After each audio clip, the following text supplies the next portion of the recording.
Gene Deal and Suge Knight have joined forces to speak out against Diddy. In a shocking statement, Gene claims that Diddy has secretly been an FBI informant for years, sharing information with the agency while hiding his own alleged involvement in Tupac Shakur's murder. The situation has taken a dangerous turn after making these claims public. Gene Deal says he was attacked by people connected to Diddy. His safety is now at serious risk. He's going to go to prison. And if he do, it'll be for something very, very small. It wouldn't be nothing what the people think. I don't think he's going to go nowhere long. And at the same time, you got to look at it. The best witness they had is PDiddy. PDiddy been an informant for a very, very long time. And PDiddy is getting ready to go to trial for the murder of Tupac. PDiddy said it. Everybody else know it. And PDiddy says the money came from Puffy to keep Tupac and myself. So if they really wanted Puffy that bad, PDiddy would have cut a deal with them, got on that stand, and broke it down. That'd have been the RICO right there. That'd have been murder for hire right there. And I got a lot of respect for you, Suge. Suge, I got so much respect for you, bro, because when this East Coast, West Coast war could have been shut down, Pac was living, Big was living, Eric B, Big D, y'all set up there and y'all was gonna set up a meeting. Everybody who had something to do with it was supposed to show up. And Puff refused to. You didn't, brother. You wanted this shit to be over with. Even though you didn't with Puff, y'all wasn't dealing with each other no more. I remember when you and Pac was in the car behind the House of Blues. You was in the red Rolls Royce, Pac was in the white. I was in the car when Puff rolled up on you and said, yo, Suge, we got any problems down here? And you said, bro, I don't know any problems you got. That was even after Jake was. You said, brother, I don't know any problems you got. Suge Knight and Gene Deal are among the few people in the music industry who truly know what happened the night Tupac was shot. Suge was right there in the car with Tupac during the attack, while Gene claims he was with Diddy when the whole thing was being planned. Fast forward to September 29, 2023, nearly 27 years after Tupac Shakur's murdered, Wayne Keefe D. Davis was officially charged for his role in the drive-by shooting. But the story didn't end there. Keefe D. has now filed court documents in Nevada directly accusing Diddy of being behind Tupac's murder. According to him, Diddy paid him to carry out the hit. He also says that a man named Eric Von Zip Martin acted as the middleman. Shockingly, Keefe D. claims Diddy wanted both Tupac and Suge Knight killed.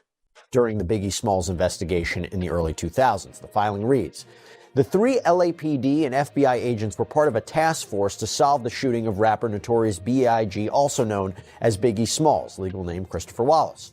The task force, through a sophisticated criminal investigation, obtained sufficient evidence that would prove Mr. Davis was the leader of the Southside Crips and his gang was responsible for over 360 kilos of cocaine and PCP. Mr. Davis provided 3 interviews to obtain immunity from prosecution.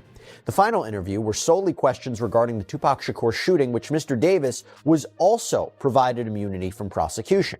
So during a December 2008 interview with investigators, that is when Davis allegedly started to spill the beans about his one-time friend, Sean Combs, who he refers to as Puffy. He claims Sean Puffy Combs solicited Mr. Davis to kill Suge Knight and Tupac Shakur for $1 million. Eric Zip Martin, an associate of Puffy Combs, provided Mr. Davis with a gun to exact revenge on Tupac Shakur for the beating Mr. Anderson received. Now, Davis reportedly told the investigators that even though the job had been partially completed and Shakur was killed, neither he nor Anderson ever got paid. He later revealed that he believes Combs had paid the go-between Zip Martin, who he claims kept the money for himself. And he said much of the same thing in a 2009 interview a year later, because according to the motion to dismiss, the Las Vegas Metropolitan Police Department, as far back as 2009, was in possession of the same set of facts that the Clark County District Attorney is now alleging makes Mr. Davis responsible for the Tupac Shakur. The Clark County District Attorney's Office has offered no reason as to why it waited another 14 years to prosecute a case against Mr. Davis. Mr. Davis has been irreversibly prejudiced by this unnecessary delay in prosecution of this case, and Mr. Davis's constitutional rights have been violated in an extraordinary manner never before witnessed in the annals of the American criminal justice system. Just days after Keefe D publicly accused Diddy of being involved in Tupac's murder, he was attacked in prison. Now the big question is, was that just a coincidence?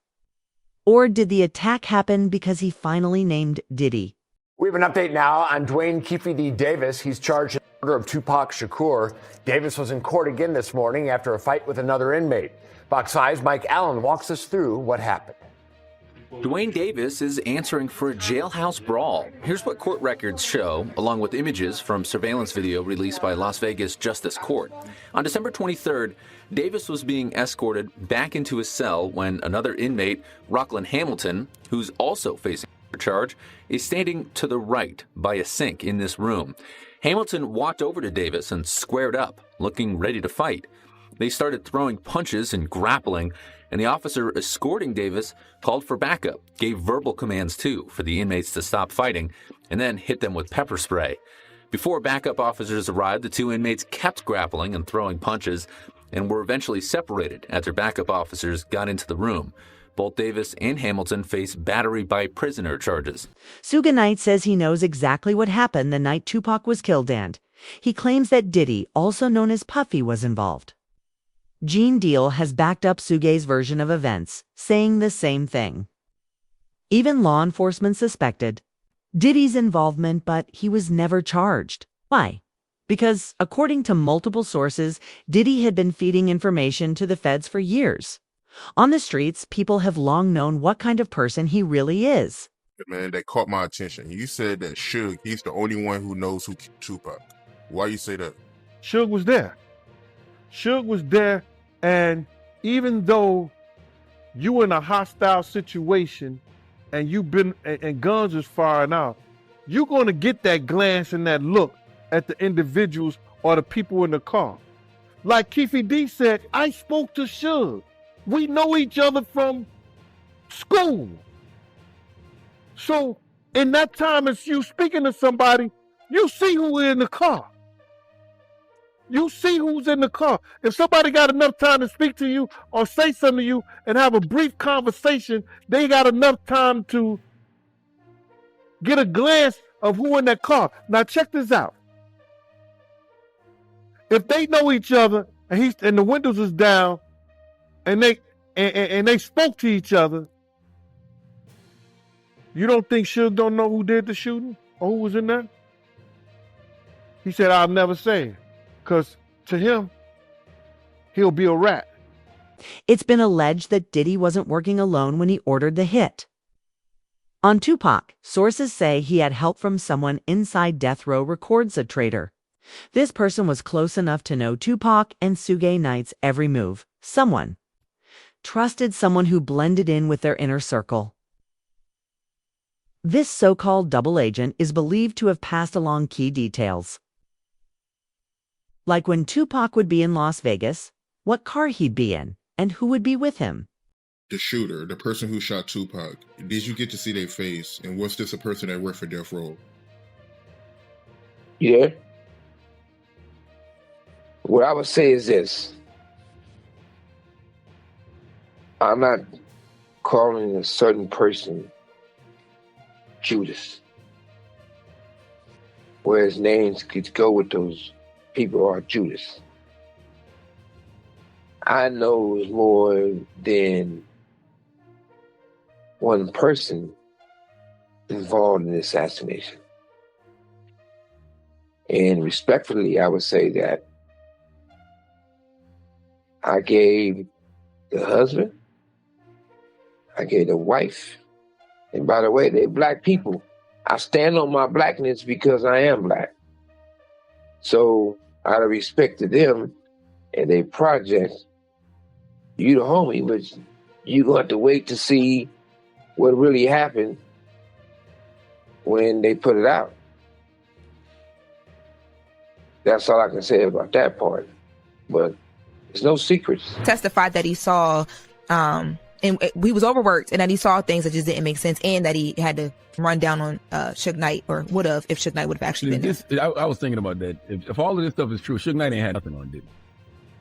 What you mean? You think so? Suge Knight has always been known as the boogeyman of hip hop. But if all of this stuff is true, Suge ain't had nothing on Diddy. Oh, you mean as far as the type of person they are? Being a boogeyman. Yeah. I don't know. Like bad boy for real. If the FBI truly wanted to, they could have locked up Diddy a long time ago. Remember, he was openly talking about illegal activities on live television. With the feds having a 98% conviction rate and over 30 people testifying against him, the case should have been airtight. Yet, Diddy never even took the stand and still managed to avoid the most serious charges. This conviction feels more like a performance than real justice. Diddy knows he's likely walking away from all of it. If the answers are there, how could you not say they don't want to see Puffy get life? The FBI is the most powerful people in the world. It's government. They have great prosecution people. Look at the prosecution rate. I think it's maybe 92, 98%. If you was just looking at it, you wouldn't think the prosecutors, as great as they are, that they was really trying to get this man off the streets. But it's still, if I was Puffy, I'd did some time and got it out the way. Because if he go in there and do a little time, he was going to feel he paid some debts in society. He'd start off where he left. If he get no time, the street's going to know the deal's been cut. If you get no time, nobody in the industry is going to quit him. It's going to be a bad problem for him because Puffy got to have security 24 hours a day. Yeah, Puffy can get out of jail and start his own car up and drive around and live life. Him without security, he know he on borrowed time. So he had to have security. Him without drugs, see, he probably wouldn't be able to have a conversation with nobody. He probably wouldn't be able to look nobody in the eye. He probably wouldn't even be able to bag a bitch. Diddy knows everything, the secrets, the rumors, all of it. For years, he and a small group of powerful figures in the hip-hop world have controlled the narrative from behind the scenes. But eventually, those same elites turned on him. Why he was arrested. It's the only reason he avoided serious consequence. Is Diddy at a level of being untouchable where he's protected, or is Diddy a target that they'll eventually put all the blame on him and make sure they get away with it free? I mean, he's definitely going to be the black motherfucker from the bag. Because you gotta realize one thing. That boy life is dangerous. His life isn't, he's just not dangerous with the shit they said he was doing, but he's in danger. He know too much. One thing you gotta realize is he probably having a conversation right now with the higher ups and everybody else to figure out how it's gonna work itself out. Because he know all the secrets. And if he get to run his mouth, it could be a bad look. I look at it like the most important thing is the industry need to be built over. You have all these executives because somebody is their father, their grandfather, or all these type of stuff, and they don't give people the opportunity to grow and learn. I know when I first started in this business, it wasn't a machine. I had to be the machine. I had to figure out how to get my songs on the radio. Because at that time, they was getting 5%, and they got 10%. They was popping champagne bottles. I went from 95% of the songs you hear on the radio was my songs into 97%. So you had to really do all this thing and really do the work. and wants to work. Gene Deal has been calling out Diddy's actions for years, and now it seems Diddy has had enough. He's not willing to risk going to jail again. And according to Gene, he's trying to silence him for good. Just a few days ago, Gene was attacked by people believed to be connected to Diddy. Some say this is only the start. In a recent video, Gene even claimed that Diddy sent men after him and wants him out of the picture. I'm not the type of dude that you can come up on like Bro, this. listen. We out here to get content. You're not gonna tell me what to do. You can't come up on me. Bro, listen. If you come up on me, I'm gonna knock you the f out. That's what I said. You gonna do what? That's what I said. That's what I said. No, bro, shit. It came to light for y'all that this dude wanted me dead way before I came to YouTube. Because I was having meetings with serious dudes in the street. And he refused to sit down. So what did he do? He tell his security team. He didn't tell the NYPD officers. He didn't tell the Department of Correction officers. He didn't tell none of the parole officers or anybody he had working for him that was officers. He told street dudes who had did dirt in the street. When y'all see Gene, y'all do him dirty. Y'all beat him up. He ain't tell him to beat me up. What I look like getting beat up? What a grown man look like somebody smacking him around, hitting him and all this shit like that. I ain't taking no ass whooping. I ain't took an ass whooping since the fucking doctor spanked me on my fucking ass. I ain't took an ass whooping since my mom and my daddy. When they stopped taking it, I guess I'm got amnesia. I don't know what an ass whooping look like or feel like. What he look like telling somebody to whoop my ass? He didn't tell him that. He wanted me in the dirt and was trying to rock me to sleep. He knew where I was at. Gene Deal isn't someone who backs down easily. Unlike Diddy, he's not afraid to get his hands dirty. He's been speaking out about Diddy's alleged crimes for years, and if fear could have stopped him, it would have by now. Gene has made it clear he doesn't care what happens to him as long as he's telling the truth. You can't silence a man who isn't afraid to die.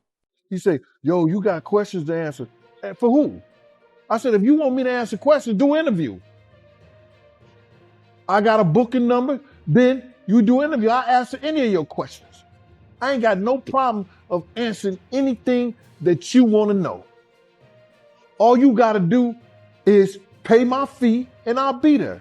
He said, well, you ain't going to tell me how to get the contact. And as soon as he said that, and he came like he was coming close to me, I took it back to 92. Wu-Tang. Protect your neck. And that's all I'm going to say. I took it back to that. I took it back to 1992 Wu-Tang. Protect your neck. And he know what I'm talking about. Then when I did that, then next thing you know, a girl came, the guards started coming and stuff like that. And he told the guards, yo, watch the camera. He hit me. That's what he said to the guard. So one guard was like this. One guard got in front of me and I moved. He said, yo, Gene. He said, yo, Gene, because he know me. He said, yo, Gene, you could just knock me down, bro. Just take a couple of days and get up out of here. So I was leaving. So he ran and got his camera. And then somebody called my name. He called my name like that. I turned around and I just said to him, I said, yo, bro, I'm not that dude that you could just run up on. I'm not that dude that you could say whatever you want to say. I'm a grown man. You understand? I'm not that dude that you could say whatever you want to say to, because if you run up on me, I'm going to knock you the F out. And that's how that went, bro. And there's nothing I'm proud of. You understand? But you don't talk to grown men. I don't care what kind of YouTube show you got. I don't care what kind of, you want to go viral, you want to do this and you want to do that. You conduct yourself as a gentleman. You want to call yourself a reporter. You don't see all the reporters who went to school. You don't see all the reporters who got their degrees, who got, who worked up the ladder to become who they are. yelling and screaming and cursing and saying all kind of crazy shit to people. You don't see that. But if that's what you choose to do, you choose to do that, bro. Roger Bonds, who used to be Diddy's bodyguard, has backed up Gene Deal's claims. He says Diddy told his security team to go after Gene, and that he's been sending men after him since 2008. But Gene Deal wasn't just another bodyguard. He was a witness. It's taught all the parties, the abuse, the manipulation. Gene was speaking out long before the FBI ever got involved. He saw how Diddy treated women, pressured artists, and used his power behind the scenes. But he was like, yo, if y'all see Gene, I'm telling y'all, man, somebody better punch him in the face. Somebody better do something to him, man. He out here doing this, that. And we'd be like, all right. Okay, so when was this? Because was Gene doing interviews at this point? Yeah, we talking like 2008, 2009. Gene was spreading the word. You know, Gene was always bad-mouthing Gene. Wait, hold on. Vlad TV started in 2008, 2009. YouTube was really early. No, he wasn't doing YouTube and stuff. He was going around talking a lot of shit. And we all from Harlem. So he was just talking a lot of shit. And it's a small... Harlem is small. So what was Gene Deal saying during that time? What did you hear? He basically was talking about Puff and woman that was going on with him and Kim. Puff being gay, you know, with him and Usher, shit like that. He was talking the same shit that he's talking now on a major scale, but he was spreading it around Harlem. Okay. So it was basically a thing where, yo, if y'all see that, man, I'm telling y'all better hear he got hands put on him, this, that, and the other, but we seen him. Diddy operates from behind the scenes and even now. While allegedly sending men after Gene Deal, he's trying to convince the court that he's a changed man. According to reports, he plans to check into rehab and start therapy for his mental health. He's claiming that his past behavior was due to those struggles. But let's be honest, most people aren't buying it. Gene Deal, happy to have you back on the platform, man. October 3rd, man, we're going to find out if Diddy do time or not. But I do want to ask you, how you feel about this program that he enrolled into? Well, the programs that they put him in is because of he's getting close to release, or he may be released. So the Bureau of Prisons for the federal government has to give him a program based on his crime that he committed. You know what I'm saying? He did commit a crime. He is going to jail for committing a crime, but the time is going to be based on his pre-sentence report. So now, in the pre-sentence report that the probation officer, the federal probation officer do, they go by the history. If he had any criminal history, they go by the criminal history. They go by the history, the crime. They go by what the victim statements and all that. And they do this report that they submit to the judge. And submitting that report to the judge is going to have what they believe based on the guidelines of the prison system, the guidelines of the correctional sets up based on what the time he'll do based on the crime. Now, the crime, and let's get this straight, the crime that he committed is based on the Mann Act. And that ranged anywhere from probably 22 to 54 months. Probably 22 to 54 months. This whole rehab move, it's just a tactic. Diddy's trying to make the judge believe he's turned over a new leaf. It's the same playbook many criminals use before sentencing. And reportedly, Diddy thinks he's done just enough to fool the system. But let's be real, mental health issues don't turn someone into a person who ruins lives for years. Diddy wants out, and he's willing to say whatever it takes to make that happen. I don't give a flying F about it. You know what I'm saying? Because it's just a facade. It's some bullshit. You know what I'm saying? He had enough money way before he got to jail. If he wanted to do something to get himself right, to get off drugs, he could have got the best doctor. You understand? He could have gotten the best treatment facility. If he wanted to stop beating women, he could have got some psychological help. He could have bought the best that money could buy.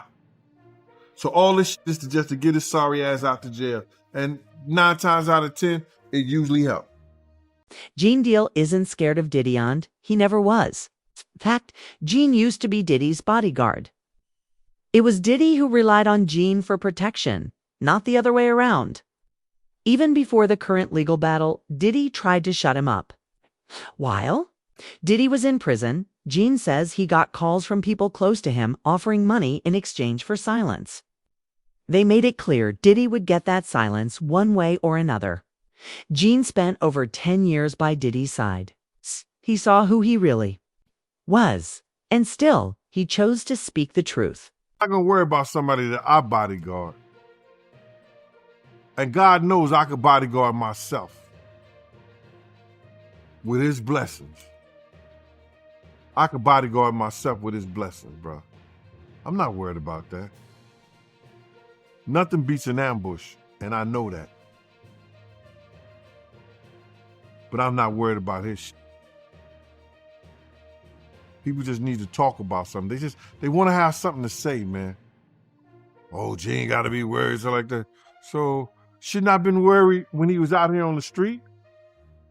When he was out here on the street, I should have been worried.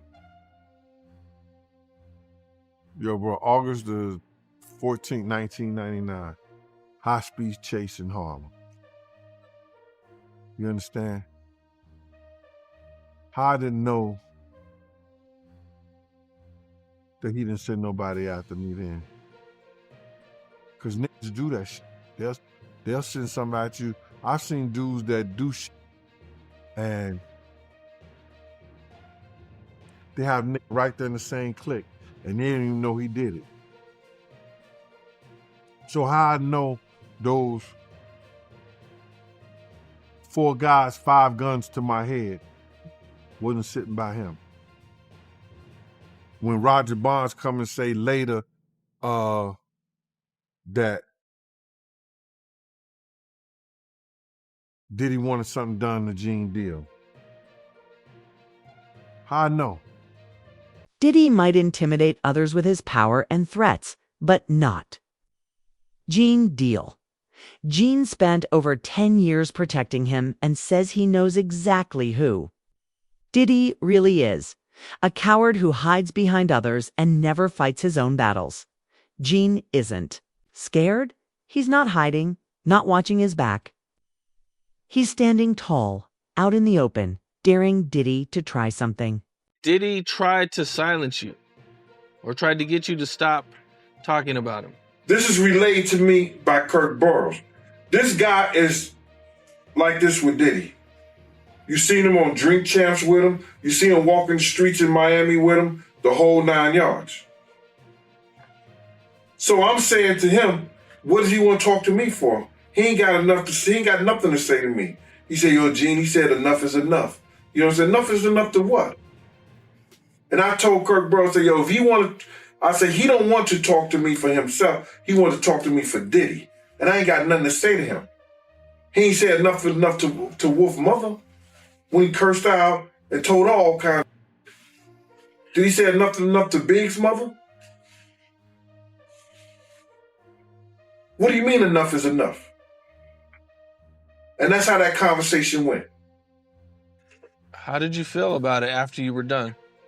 I felt that, like, because they must have got at Kirk Burrows, because Kirk called me with the bullshit.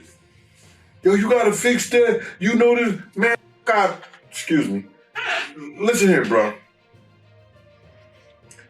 I don't care nothing about none of these industry cats and what they do and how they do it. That's their business. You understand? I don't tell a man how to screw his wife and how to spend his money. You don't tell me what I got to do with my time. Point blank. You know, do you feel like at some point Diddy could try to come after you or do something, you know, being that he's went after a lot of people, you know, he's did a lot of stuff, as you know about. Cam, let me tell you something, man. If I worried about what somebody would do for me, I wouldn't be the man that I am. I keep my head on the swivel.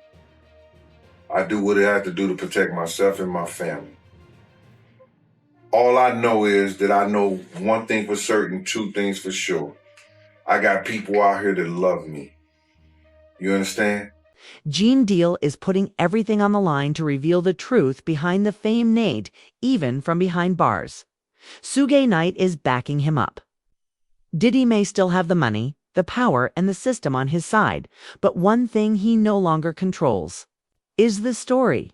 Now it's your turn. Let us know in the comments, what do you think Diddy is really hiding? And will Gene Deal live long enough to tell it all?